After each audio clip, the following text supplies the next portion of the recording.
Morning. Good morning. We're in Ely, Again. just beside Jubilee Park. Still. We lost count of the number of times we've done this. Anyway, this is the last of it, because we're turning around today and heading to Earith. Probably a little bit. Well, nearish. A little bit beyond. Maybe a little bit beyond, yeah. There's a little tidal section to do, apparently. Yeah, between, I know it. It's Hermitage Lock. That's the one. Between Hermitage Lock and the one I don't know, which is just beyond Earith. There is a small tidal section that's part of the New Bedford River, and yeah, that one's a little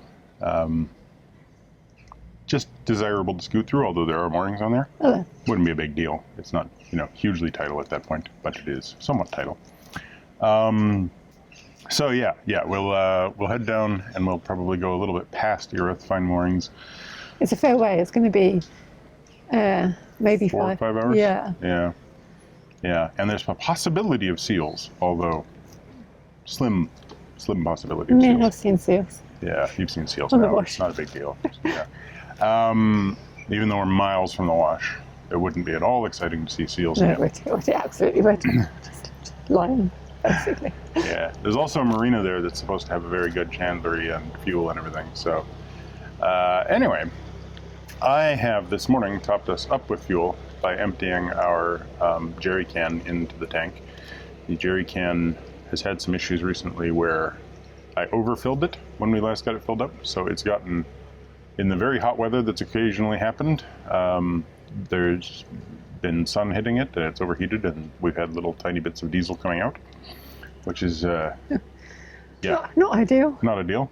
But now we've drained it back in, the tank's full, and I know from now on not to add it quite so close to the neck there, so useful learning at that point. The only time we've used it up until this point was in the dead of winter, so the heat issue was not a thing. Expansion didn't matter. Yeah. Yesterday I went to Duxworth. That was good fun. I thought it was Duxford. Duxford? Damn it, did I say Duxworth? Yes. Yesterday, went to the Imperial War Museum, Duxford. I did. Joe didn't.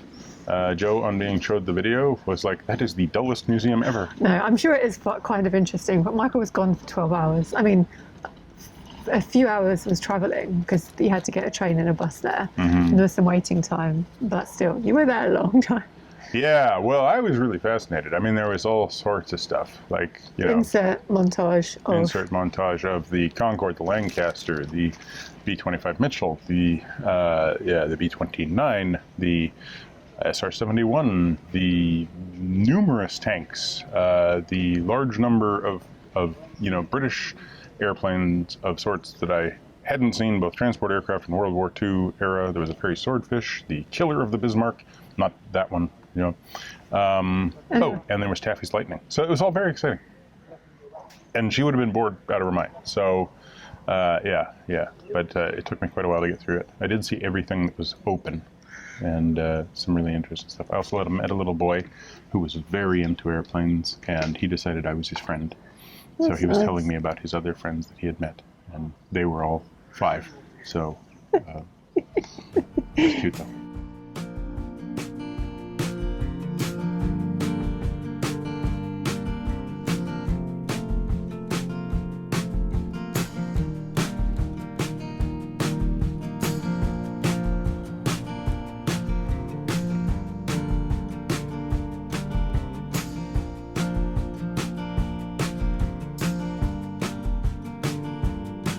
That is the Lightning that Taffy Holden, trying to repair it, trying to do some tests to repair it, accidentally took off. And a man who had only ever trained on, I believe, biplanes, found himself, nearly killed 3 times and then taking off nearly vertically in a supersonic fighter jet. And that's the actual plane that he successfully landed.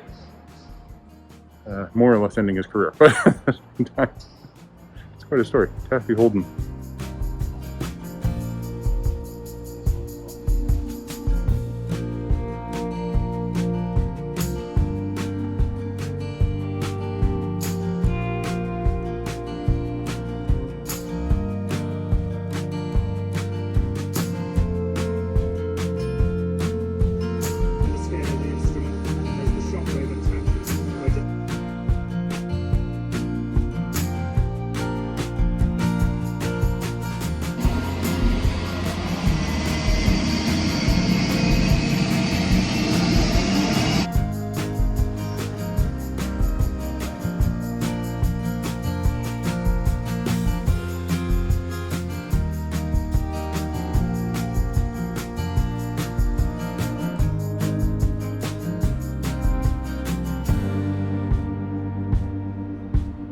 is an Ever Lancaster, and that is a rather unremarkable looking thing, but that's upkeep. That is one of the spinning bombs that was used to destroy the dams in Germany, in the Ruhr Valley, I believe it was. It was a very strange kind of one-off raid in which these things were spun to great speed and then skipped across the water to bounce into a dam and fall down and explode under the water, which did actually lead to the destruction of, I think it was 2 dams. Quite a strange and fascinating story from World War II, and yeah, really kind of an interesting example of just ad hoc weaponry.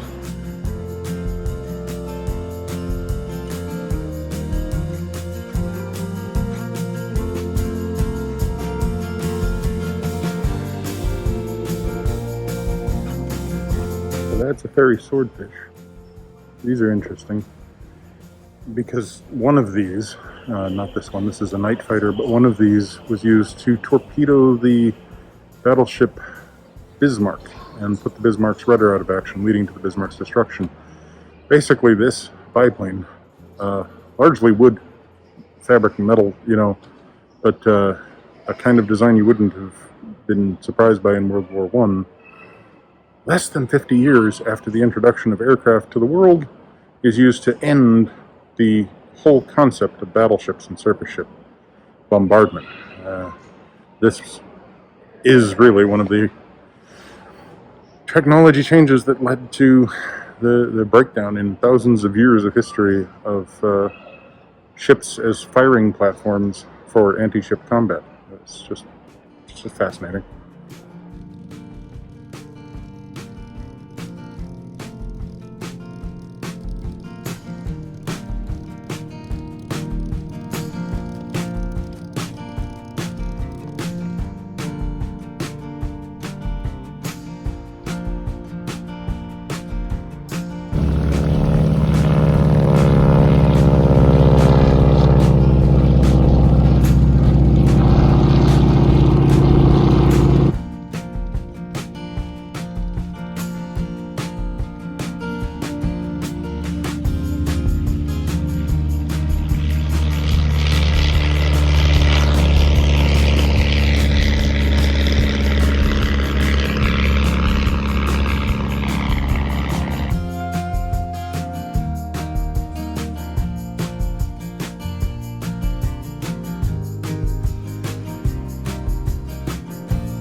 U-2 Dragon Lady, of the type that was used by Francis Gary Powers to overfly the Soviet Union, and also, to a certain extent, tipped off the Cuban Missile Crisis with another overflight. He was shot down. In the case of Francis Gary Powers, he was shot down by an SA-2, which is that missile there. So, interesting way that they decided to present that. The Boeing B-29. Probably the most famous one is in Washington. It's called the Enola Gay, and it dropped the atomic bomb on Hiroshima. This one, hog wild, didn't. And the SR-71 Blackbird, one of the most distinctive aircraft ever created by Lockheed Skunk Works. Also one of the fastest production aircraft ever made. In fact, I believe the fastest production aircraft still today. So now here's a truly unusual piece of history. That is a whale.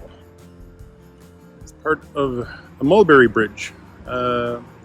Basically, during World War II, at the invasion of Normandy, this one, I believe at Gold Beach, the British beach, the mulberries were created, which were artificial harbors, and these would be sections of bridges used to transport equipment onto land. Frankly, you know, this was a large part of the reason that there was enough material over in eastern France, western France, and eventually in eastern France, to end up defeating the Nazis. Yeah. Strange thing to see, just hanging out in the middle of somewhere, just slowly getting wet.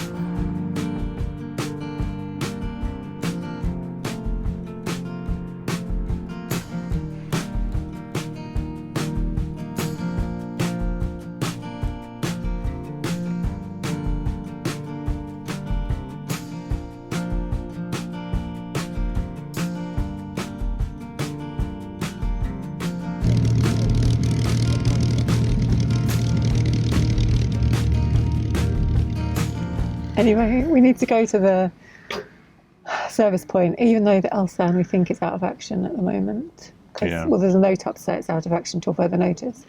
But they were waiting on a part which was due on the 5th, which was 5 days ago. So. But it's the most convenient place to turn is either there at the waste area itself or just past the bridge. It's Saturday today, and about 7 boats? loads of boats have gone that way. So Yeah. the likelihood of actually getting onto the water point is slim Yeah. to 0. Yeah. But Joe's going to walk over, and just in case the Elsan itself is back in action, we might swing over and also drop off some garbage. But if not, we'll continue down, because Hermitage Lock has services as well. So, we don't need to worry about it. Yeah, we're not worried. We're not worried. All right. All right? Yeah. We're on our way. Let's go. George! George! It's time to leave Ely for the 4th or 5th time, and whichever time it is, it's sadly going to be the last time we'll be here for a while at least.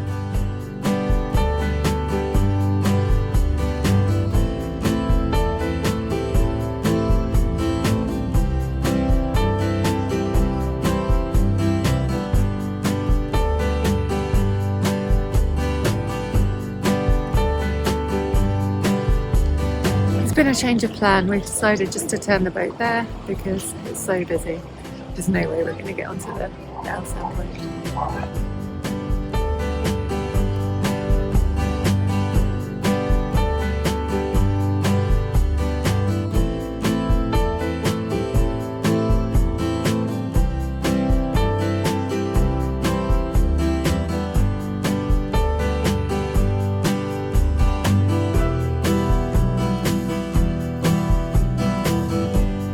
We cheekily used the mooring spot that belongs to the bridge boatyard to get me and George back onto the boat. We'd love to walk, but the boat will be going too fast on the river for us to keep up.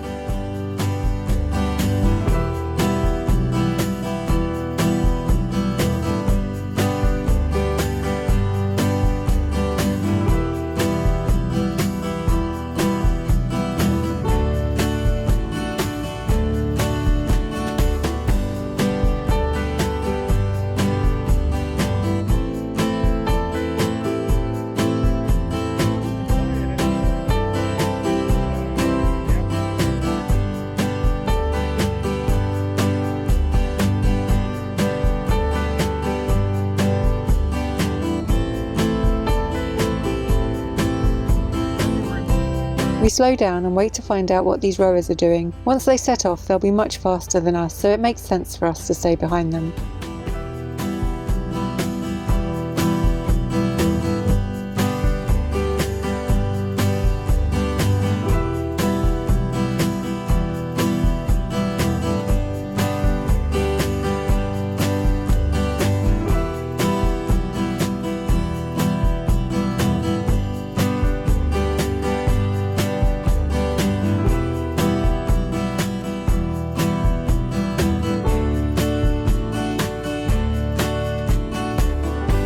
Three miles south of Ely and we reach Pope's Junction. The River Cam joins the Ouse here on the right, but we're continuing upstream on the Great Ouse towards Earith and on the part of the navigation that's known as the Old West River. The Fish and Duck Marina is located right on Pope's Corner, and it looks like you can stop here to top up with diesel and with ice cream.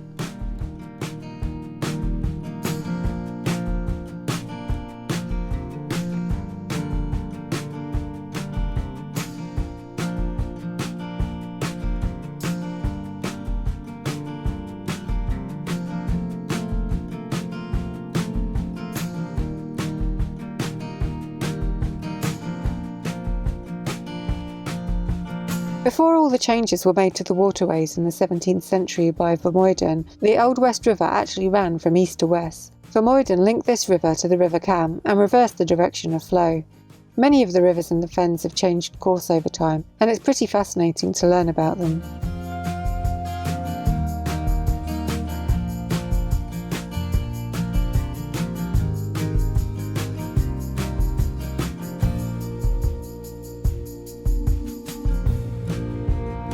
This isn't your average canal side dweller, and it's quite a surprise to see him wandering amongst the cows.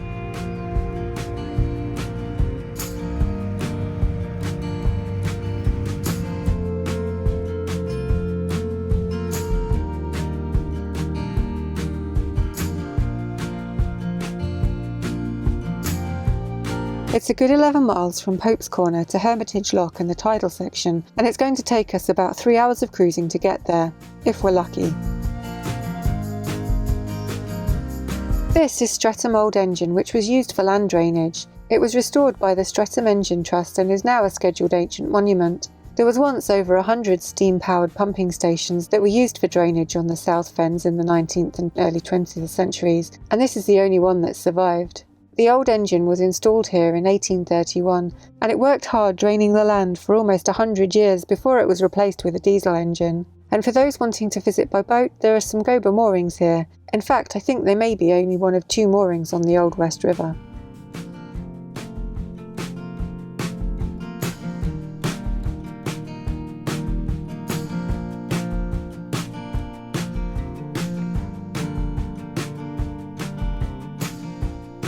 It doesn't look like these boats have been out cruising on the river in a while.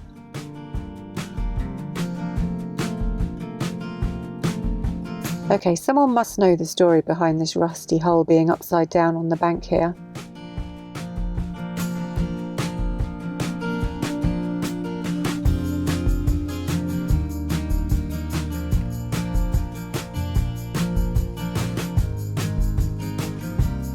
Further along the moorings is this very sad sunken boat.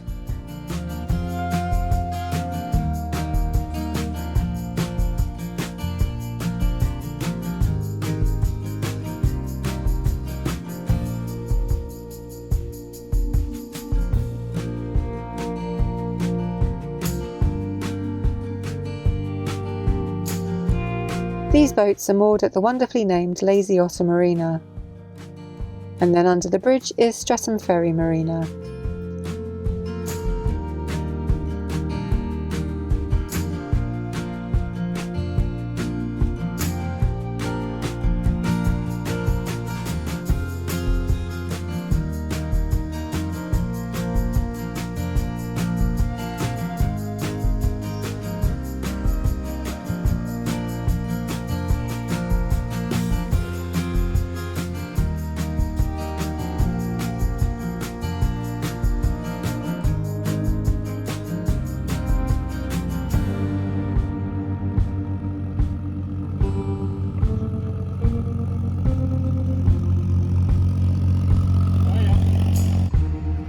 This little basin is part of 20pence Marina.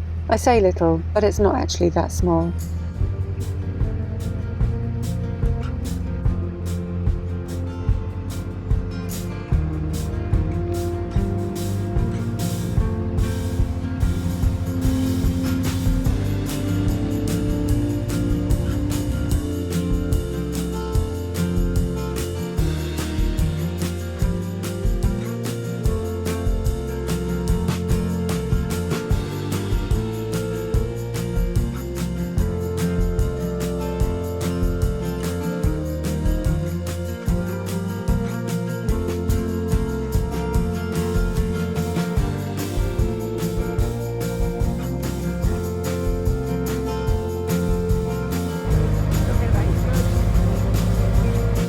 On this section of the navigation there is a few small patches of blanket weed, but not so much that we need to worry. From what I understand, the EA do a very good job of clearing it.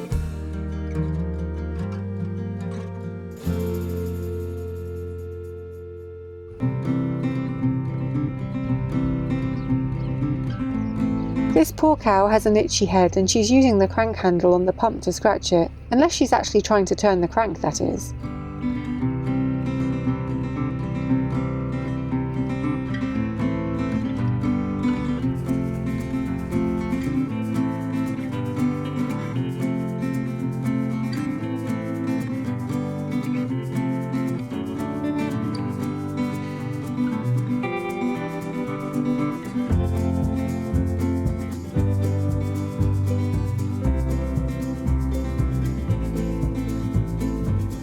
It's been a while since we've met a boat in a bridge hole, and this one very kindly pulls over to let us pass.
Finally, 4.5 hours after leaving Ely, we reach Hermitage Lock.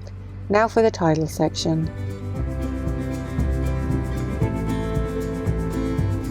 This lock is fully manned, and as we let the lockkeeper know we were on our way a mile or so back, we get the green light and cruise straight in.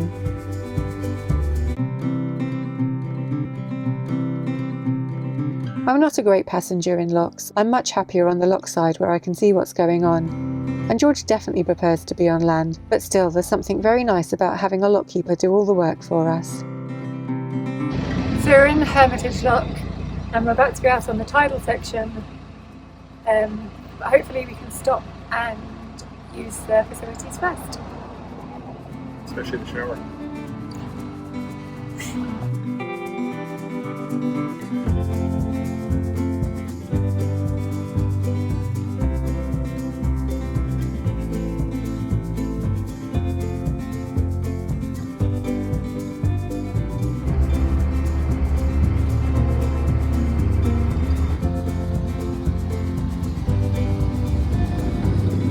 So we've just stopped after the lock because there are bins there. We do need the LSAN as well because obviously we didn't use it in Ely, and apparently it's on the 48-hour moorings at Earith, which is not very far that way, so we'll go and see what we can find there.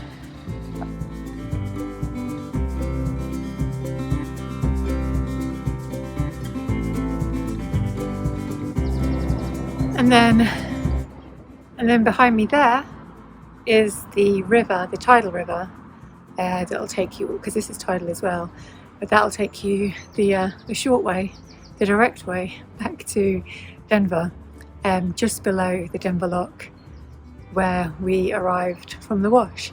So I think we're going to go back that way once we've been to Bedford and back, so we don't have to go through Ely and the long way round. I think it's about 4 hours. I think. Can't remember.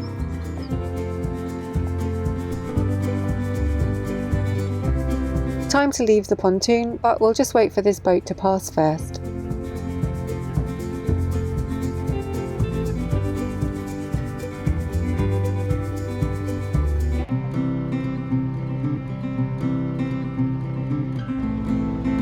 Here are the huge sluices that allow the Environment Agency to divert the flow of water down onto the River Delf.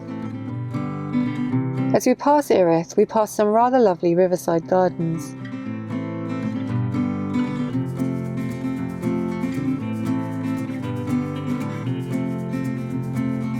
This is Westview Marina, and there's some 48-hour visitor moorings here, as well as the Water Point, Elsan and Pump Out, plus of course Diesel and a chandlery. I love that the pontoon is on the river too, so you don't actually have to go into the marina to use the facilities. There's even a hose here, so you don't have to unpack your own. So topped up with water, and now heading on to the next lock.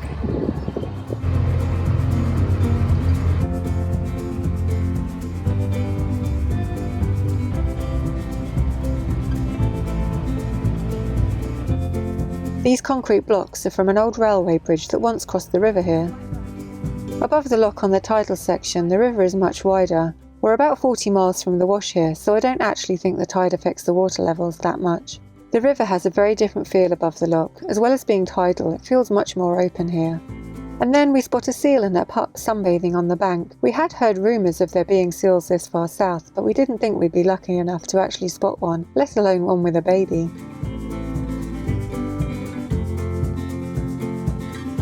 After 2 short miles on the tidal section, we find ourselves approaching Brown Hills Lock. As it gets closer, it appears that the lock is being manned by a herd of cows, which obviously means that Michael's going to have to operate this one, while George and I stay on the boat.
Back on the non-tidal river now, and it's definitely time to find a mooring for the night.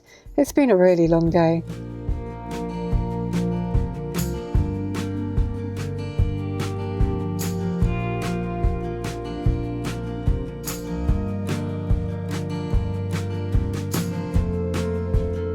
This is the Pike and Eel Pub and Marina, and it's certainly a hub of activity today.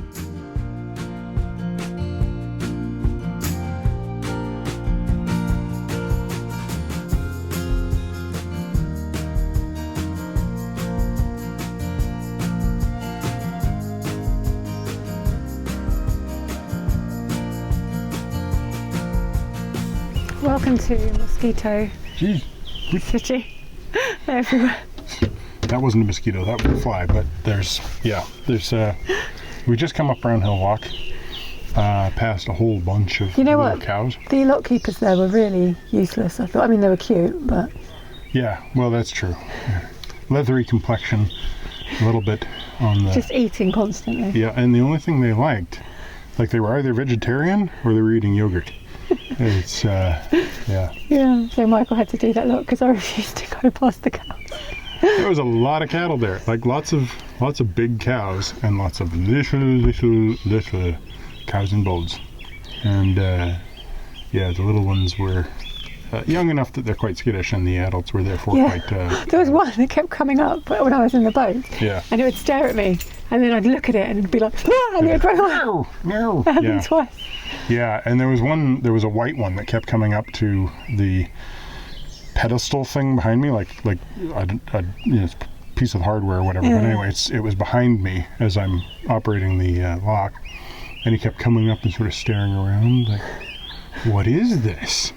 And then I'd move, and he'd be like, oh God! And then don't kill me. Big cow would just be like, no. Like, she had this look on her face, like, I will kill you. I will squish you flat, and my baby will drink yogurt over your grave. Yeah, we knew it was going to be along as a church now. Well, we should go there and talk about the cows. Oh, God, will you stop? We're going to have to go in a minute. We knew it was going to be a long day, but we said 4 or 5 hours. It's only 6 or 7 hours. Yeah. George! Yeah. He's gone off. He'll be fine. He's thirsty. George, over here. George, come here. Come here. Look what's in the mug. What's in the mug? Yes. There you go. Some nice George Waters. This is only a little bit cute. It's very cute. Yeah. Nope, come on. He's drinking from a mug with his own face on it. It's a mug with his mug on it. He has, well, I wouldn't drink that anymore, but he's enjoyed his. Excellent. George, come on, get on the boat. Come on. Just protect me from the mosquitoes, will you? Good boy. Okay. Seriously, these things are biting me alive. Yeah, we should go in because. Yeah. So. But yeah, we saw a peacock today. We saw a peacock. We saw a seal. In fact, we also seal. saw a baby seal, which was beside the bigger seal, which looked like, well, a white inner tube, actually, but it was a seal. And yeah, lots of baby birds and lots of adult birds. And It's just beautiful. very nice trip. And right now we are being used to breed the next generation of Anopheles mosquitoes, and no doubt some sort of obscure virus. So thanks for watching. Give us a thumbs up, comment down below, subscribe if you haven't already. Subscribe to Minimalist Maximal Velocity for a high-speed version of our story of getting malaria, and click that bell if you want to find out if we survived. Jesus, everywhere.